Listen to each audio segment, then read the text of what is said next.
What's up, everybody? I'm gonna do a recap about last night's fights. Shout out to everyone that was here last night. It was a tough card. It was a tough card, and it was one of those cards where we made the best of it. We had a lot of fun anyway, just talking about random stuff. We started having debates about other fighters, and we started talking about the 100 men in versus one gorilla debate that's been going on social media. Shout out to my dad that was here. Shout out to my cousin that came through. It was chill. We made the best of what we had. It was a weird card. Down in Times Square. Overall, though, I think one issue, like, cause being that I wasn't there, but I wanted to go. One thing is that when I heard and they announced this fight, and I know my dad wanted to go down there with me, and one thing I said was that I want to see how this setup is. I don't want to waste the time of going down there and trying to watch the fight and not know how the setup is going to look. Is it going to be visible for me to see from wherever I'm standing? You know what I mean? I know Times Square is hectic whenever there's anything going on down there in that area. So, from what I've seen, it seemed like a strictly private event. It's nothing but VIPs viewing it, and there's nothing but media there. From what I've seen now, they might have had some jumbotron screens for the people that's outside on the street that was watching it, and I'm sure that was still cool. But I just don't think us boxing fans. I think the way we all visualized it, seeing drawings of it and photos, and I don't think the way that they had it set up is the way that we were expecting it to be. And this is part of the reason why I didn't want to take any risk of going. So that was that. I think the event was a cool idea. It brought a lot of attention to the sport, but the fights just didn't deliver. And it's not because they didn't have the right fights. The matchups on paper were good, but the fights just didn't deliver. At least one person in each fight just didn't show up. At least one. You know. Let's start out with let's start out with the first of the three main events. Teofimo Lopez against Arnold Barbosa Jr. Now, this is the fight that I thought would be the most competitive. All right, I thought it was going to be the most competitive, and in all actuality, it actually was. After watching it, I didn't think it was competitive because I don't think George won any more than 3 rounds. 2 or 3 rounds. I think the scorecards were pretty legit. I expected a 118, 110, 117, 111 type of card by the end of the fight. I think one or two of the judges had it 116, 112. But, it is what it is. Teofimo Lopez looked great. He looked great. And, out of this class of fighters, this class, I guess this current four kings that they were trying to go and run with, Tio is still in the lead as far as resume. He's been in the lead for some time now. I think since the moment he beat Lomachenko, he's been in the lead and he's stayed in the league. I know Devin Haney got undisputed. I know Ryan is got the stardom, the fame. I know that Shakur Stevenson has won championships in different, the most amount of weight divisions and stuff. And that's all cool. They all got their own things that they've accomplished over the years. But Teofimo, and I'm not talking about the man, I'm talking about the fighter. Some people want to talk about the man and, who he is as a person. We don't have to like him for who he is as a person. I'm talking about the fighter. Teofimo has been the most proven fighter out of the group. He's been the most proven. And even when he was inconsistent, I know he took the loss to George Kambosos. I felt like he's grown since that. You know, as crazy as he may come off as, and some of the stuff that he says, I don't agree with a lot of things that he says. His pops, I can't front. He's a good fighter. He's a very, very good fighter. You know, he can box really good, but he can put on a show at the same time. You know, and yes, he's had a few hiccups. Again, there's certain fighters that just didn't show up. You know, that's Jermaine Ortiz. That's you know, what other fights? Whatever. Yo, at the end of the day, Teofimo Lopez has been the most consistent in that ring. In that ring. You know, I think everybody else, there's still a lot of questions that I have about them. There's still people like Shakur Stevenson against William Cepeda. That fight right there is a legit fight. You know, I've been waiting for Shakur to fight a real pressure fighter. You know, if it wasn't Tank, you know, if it wasn't Devin, I wanted him to fight a real pressure fighter. Because I feel like a pressure fighter is going to bring the most out of him. He's either going to have to let his hands go more, or he's going to have to find a way to completely neutralize a high volume puncher. And I want to see that. So I'm happy he's fighting Cepeda fight, and I can't wait to do a breakdown for it. But with this group, Teofimo showed up last night. And to be honest, I don't think Arnold Barbosa was ever comfortable in there after that first round. I think the speed difference was so, the gap between speed was so wide. And just, we knew how agile and how elusive Teo was. We knew he had that advantage. What I said in the breakdowns, Barbosa is more fundamentally sound. He's more traditional. You know what I mean? He has a good 1-2. He's a solid counter puncher. You know, he could fight on the back foot. He could come move forward. He can, you know, he could bring a little pressure. But Teo was so unorthodox for him. He didn't know what to do. And Barbosa went right back into his shell that we seen him in previous fights. Not the Jose Ramirez fight. Not the Jack Catterall fight. The Barbosa that we used to criticize before those fights, that's what I saw again in this fight.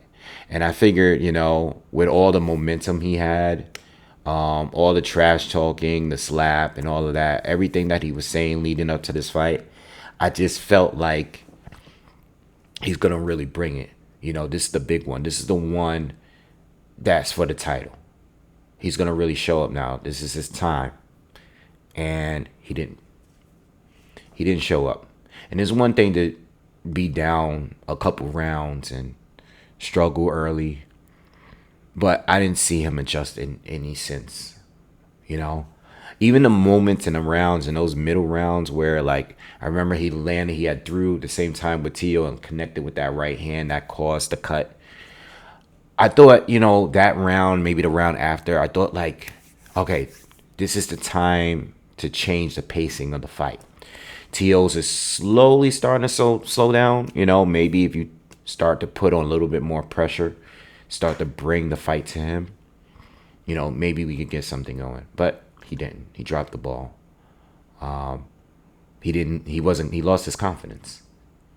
You know, and even though he did a little damage on Teo's face, a little bit, it still wasn't enough to take Teo out of his game. That was the experience that Teo had. And Barbosa just, I still don't think he fully believes in himself. He doubts himself. Now, ability, I still think Teofimo, regardless, brings more to the table, right? But Barbosa mentally isn't confident. And to have that size and have a decent inside game. I mean, he has a decent inside game. I think he could have used it to his advantage. He didn't want to. He didn't want to take it to the next level. He just refused to. That's what we saw last week with Eubank and Connor Bent. You know what I mean? Like, sometimes you could be losing and you'll do whatever you can to try to win. And I didn't get that from Barbosa. I think some fighters want to just show the world that they belong there at the top, but they don't want to prove that they're the top guy. They just want to be in the room of the top guys. You know what I mean?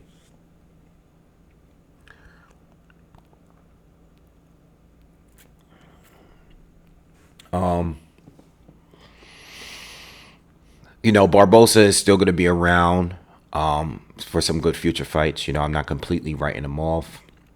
There are other fighters there, that I can see him possibly fighting.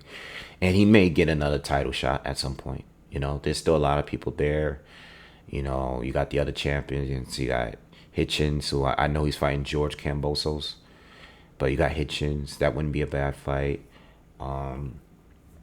The guy that just lost to Hitchens from Australia, Liam Paro, Puelo, I wouldn't mind seeing that fight. Rayo, I wouldn't mind seeing that fight. Like, there's still a ton of fights that could be made with with Arnold Barbosa, So, with that all being said, I'm not completely writing him off, but he proved to me tonight that at the highest level, he's just not going to take it to the next level. You know what I mean? Or he's not going to do everything he can to win. And as far as Teofimo Lopez, like I said, he's proven to be the most consistent out of that class. I think stylistically he's going to have troubles with certain fighters. I think when he fights the best fighters, it's going to bring the best out of him. Every time he fights someone that people feel is someone that can actually beat him, he's going to always step up. So when he calls out Jaron Ennis, as much of a joke or how much I might feel like he's not being serious, if Jaron Ennis is willing to take that fight, if he can't get a unification popping with Brian Norman or what's the other guy, Mario Barrios, if he can't get a fight with them, if he can't get a fight with a Conor Ben, and T.O.'s over here just calling him out, let's see the fight. You know why? Because Tia would have to be on his A game. Because he keeps calling out these level of fighters. And even though he's beaten some good fighters, like Loma, like Josh Taylor, like Arnold Barbosa and others, I think the Boots fight would force him to fight in a way where, most likely you will not be the favorite to win. And you will have to prove, like you will have to do everything you can to win this one. You would have to fight to bring the most that you have. Like Terrence Crawford is about to do with Canelo if he fights him. When that fight happens, Crawford is gonna have to be the best he's ever been. And he has to stay that way. It's not going to be like the Spence way. You probably prepared to be your best, but you didn't get that in return because you were so dominant. So when Teofimo says, I want to fight Bud, let him go for it. Let him go for it. As far as everybody else on the card, I'm not interested in a fight with Teofimo and anybody else on that card. I'm not interested in it. Now, if he decides to fight Devin, if he decides to fight Rolly, it's justified. But based on the performances overall last night, I think Teofimo looked far superior than everybody else on the card. last night, including the other two winners. You know? But if those fights were to happen, cool. You know? It's still a lot of work to do. You know, I don't know if Teal's going to move up. 140 do have, you know, he can unify there. You know, there's other fights that are good fights. But since he talks so much about 147 and calls out Crawford, I would like him to move up to 147. All right. Devin Haney, Jose Ramirez. Well, for Jose Ramirez, I don't really have anything to say because he didn't show up. But no one was really expecting him to win like that. You know, he hasn't looked impressive like that in a long time. You know, I know he talked a lot about the weight and not having to cut down to 140. So I figured that would be a factor. You know, that would be beneficial for him. Also figured that, you know, Devin Haney, we don't know where he's going to be coming into this fight, how he's going to be coming into this fight mentally. So I figure, you know, those were his best chances. Like, if he's going to beat Devin Haney, it would be a night like this. Devin Haney has been out the ring for over a year. He's coming off a fight that he got knocked down 3 or 4 times. So you want to take the fight at this time, especially since he was coming off a loss to Arnold Barbosa. And with the amount of moving that Devin Haney did, Jose didn't have anything to do with it. He's always struggled against movers. But who knew that Devin Haney was going to move that much? I didn't. We never seen him move that much. You say what you want about Devin Haney, but Devin Haney might not be a puncher, but Devin Haney always let his hands go. You know, the people that have criticisms against Shakur, like in the Edwin De Los Santos fight, for example, Shakur have certain fights where he's just super cautious. And when you're super cautious, you don't throw as much. You know, you're too concerned about defense and not getting hit. Devin Haney would still always take risks. He just never had big power. But on the inside and out, he always took risks. You know, if you think he lost to Lomachenko, that's your business. But one thing in that Lomachenko fight that you can't say is that Devin Haney didn't fight. He was in a pocket with Lomachenko, and at times he exchanges. He's not afraid to let his hands go. And on top of that, when he's on the outside and there's some room, he's going to utilize his jab. He's going to throw something behind the jab always. And we didn't see that. We didn't see none of that. We didn't see any of that this fight. You know, throwing a little over 200 punches. Accuracy was there, but he went long periods in each round without throwing anything. And his opponent, who clearly has passed it, Jose Ramirez, I can't stress, like, at the end of the day, he's just past it.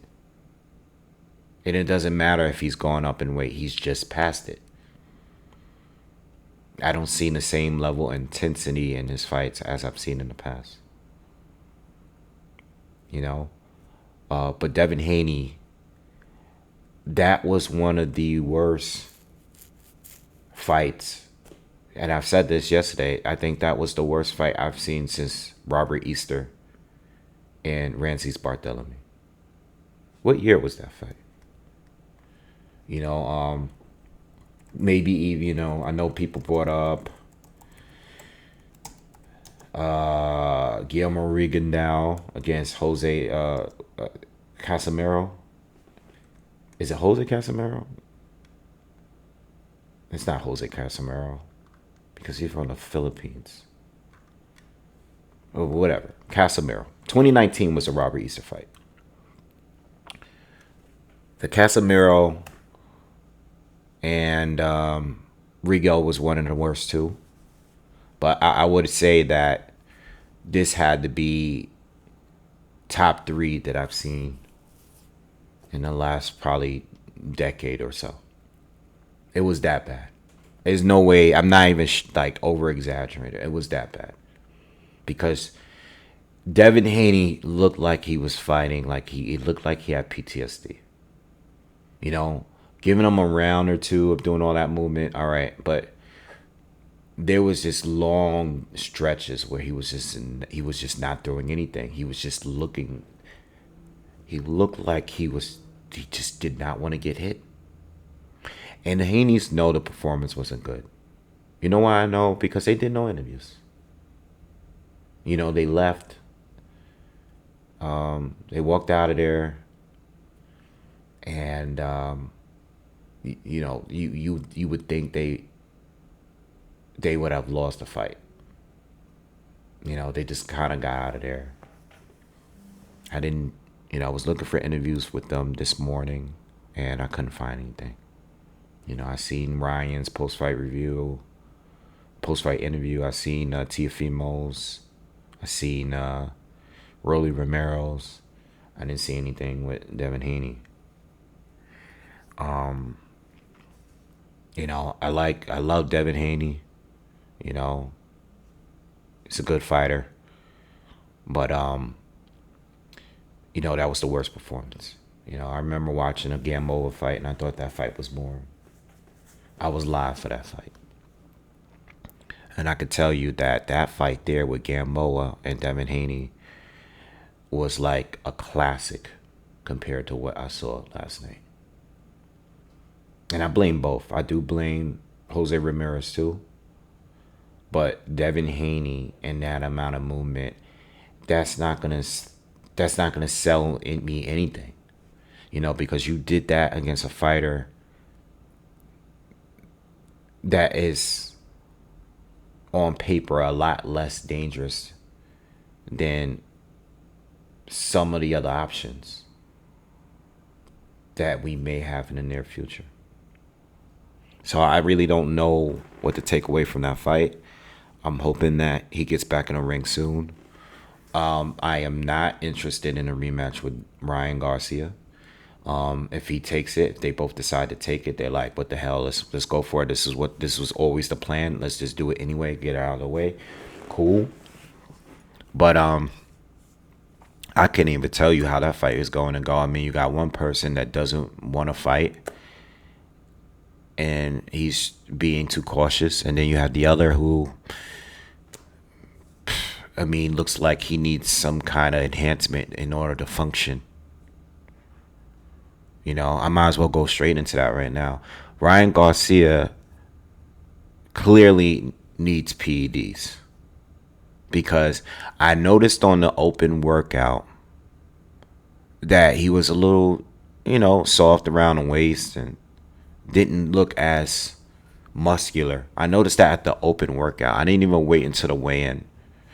The open workout, I noticed that when he was on the top of the Empire State Building shirtless, talking trash to Devin Haney,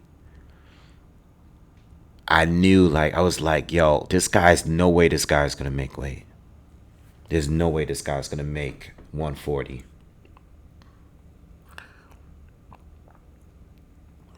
And he intentionally didn't. And when I saw him earlier this week, the thing is with me is that I just thought that the gap between him and Rolly Romero was so wide that I didn't even care that he didn't look in his best shape.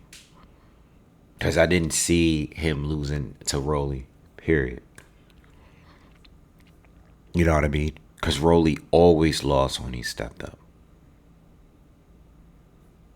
You know, so I thought with Ryan, even if Ryan came in on his worst day, I expected Ryan to win. I totally underestimated Rolly Romero. I almost underestimated him in the tank fight because of the first few rounds. I wasn't expecting Rolly to be that sharp in that fight. You know, but he went on to get knocked out, and then he went on to get knocked down again. And, you know, I slept on him. You know, Rolly, I think the most impressive thing, because he knocks down Ryan in the second round, right? I think the most impressive thing about the Rolly Romero fight was his ability to stay out of range of the left hook. Like, he was never in range for it. He used that lead hand to keep Ryan exactly where he wanted him to be. He was never too close. And whenever he was, and whenever Ryan would hook, that glove was always up. So I have to give Rolly credit. At the end of the day, PEDs or not, Rolly did a phenomenal job at defending against the left hook. Tank did a phenomenal job at defending against the left hook. Devin Haney did not do a good job at defending against the left hook. PEDs or not. I mean, you said it yourself. You slept on it. You prepared for it, but you slept on it. Rolly did not sleep on it. Tank did not sleep on it. But I was shocked at Rolly because I don't really view him on the level as the rest of these guys. But he's just proven off tonight or last night that he belongs in a conversation. It's nothing you can say now, especially when Haney performed that way, you know? Ryan performed that way. Ryan has probably looked the worst out of all. I think the performance from Ryan Garcia again, he threw even less punches from Devin Haney.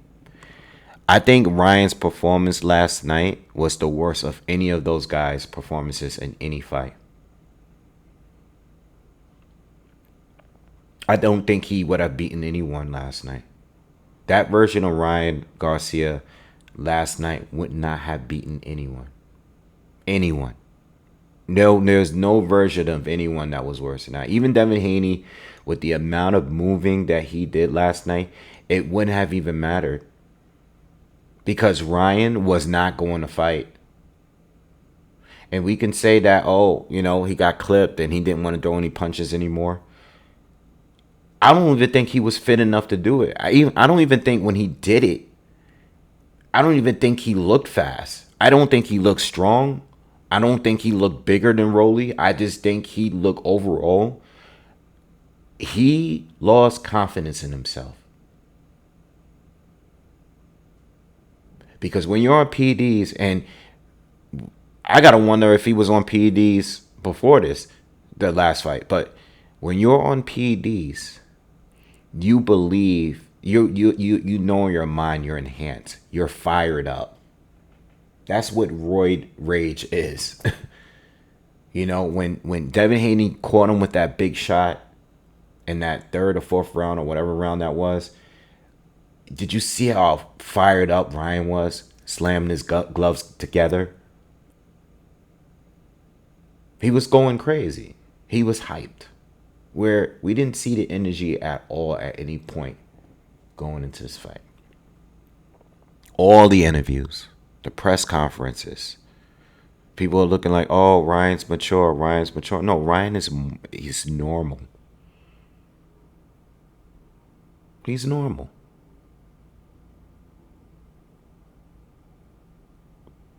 That's all it is.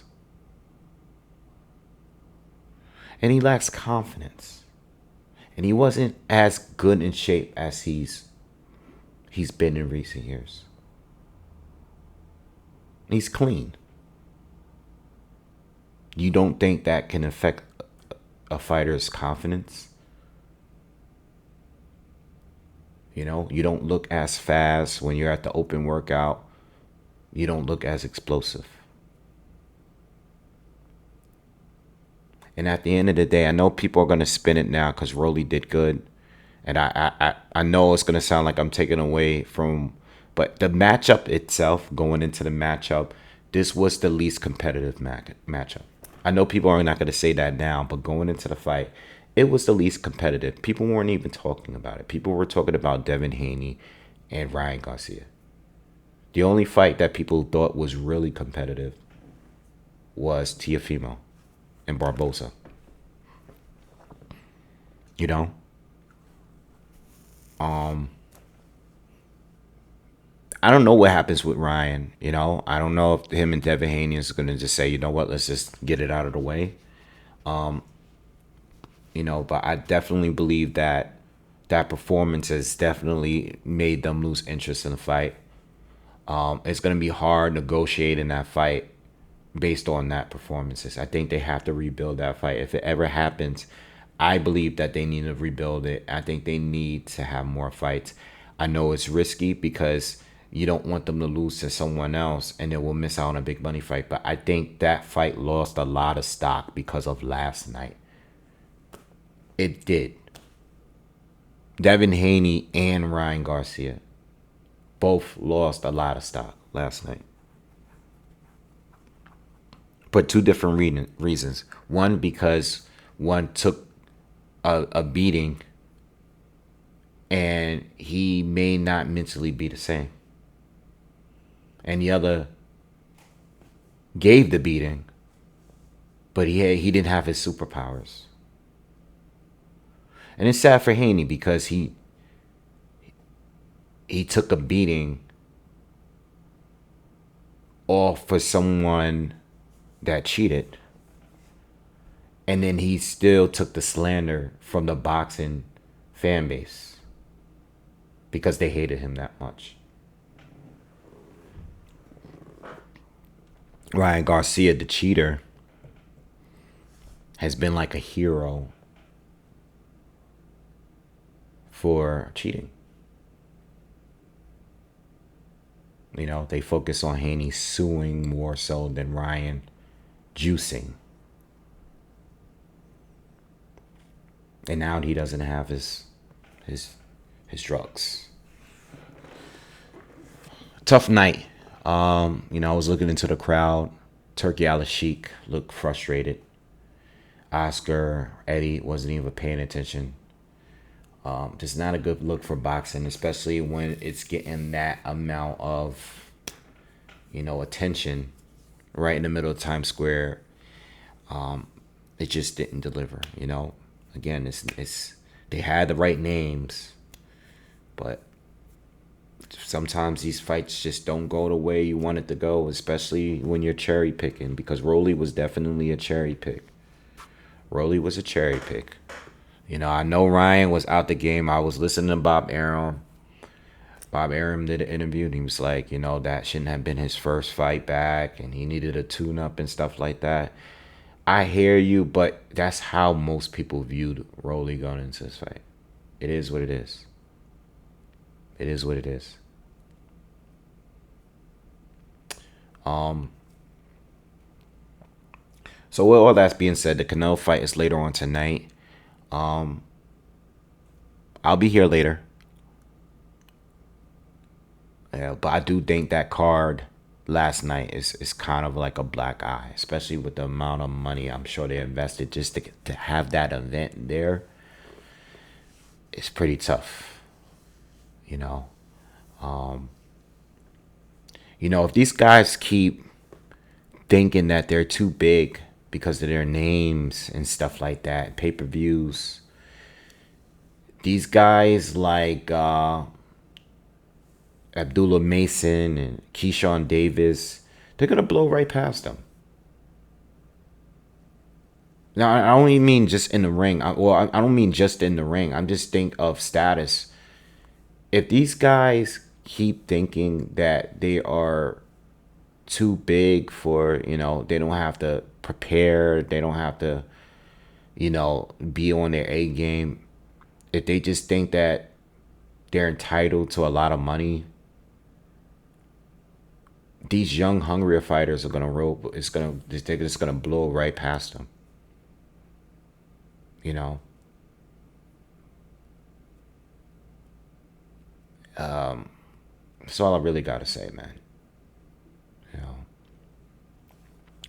All right, guys. I'll see you guys a little later on. Y'all have a good day. Peace.